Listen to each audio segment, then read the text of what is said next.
Everybody was surprised when I actually managed to get to the Olympic Games. Even I was surprised. I always hoped that I would get there, but I was never sure that I was going to get there. Then 24-year-old Michael Edwards, or Eddie the Eagle as he became famously known, was Britain's only active ski jumper in 1987. Eddie somehow found his way into the 1988 Olympic Winter Games in Calgary.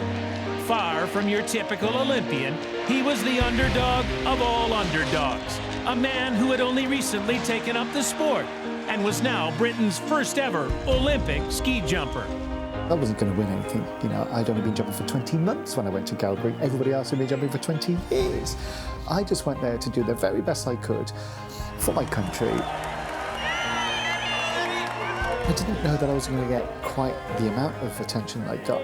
And I didn't go looking for it. It was just thrust upon me. When Eddie told his story, he told it with passion and positivity. Those who listened could relate. He was your ordinary man who had endured 1,000 hardships before his Olympic debut in Calgary. You know, I was trying to go to the Olympic Games and I had no money and I was sleeping in the back of my car. I was sleeping in cow sheds, in barns. I was scraping food out of bins. I was doing odd jobs to get a bit of money.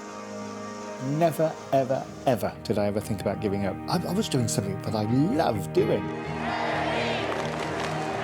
And just like that, the world fell in love with Eddie the Eagle. Short on talent, but unwavering in spirit and determination. For Eddie, the highly anticipated 90-meter jump in Calgary would be his biggest test. When I'm sitting on the bar at the top of that jump, there's always going in the back of my mind, is this going to be my last jump? Am I going to die after this, or am I going to break something? And let's hope he does survive. That's all he wants to do. And I expect there are lots of people out there waiting for it to happen. Here he goes. Eddie Edwards. Most won't remember that the young man from southwest England finished dead last in both his events. What millions of people will never forget is how Eddie the Eagle captured their imagination when he soared through the sky that winter. I exemplified that Olympic spirit, and that's what I think people remember. Not the fact that I came last, it was just the fact that I was there doing my best, and I had such a struggle to get there, and everybody could relate to that struggle. And that's what they liked. Greats of '88 is brought to you by Ancestry. Discover the greats in your family.